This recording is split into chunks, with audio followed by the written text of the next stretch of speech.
of the Father before the dawn of time. You spoke and all creation came to be.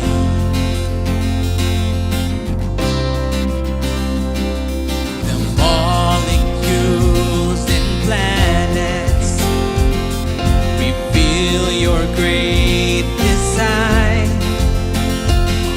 and everyone was made so we could see, so we could see that you are the glorious Christ. You are the glorious Christ, the greatest of all delights. Your power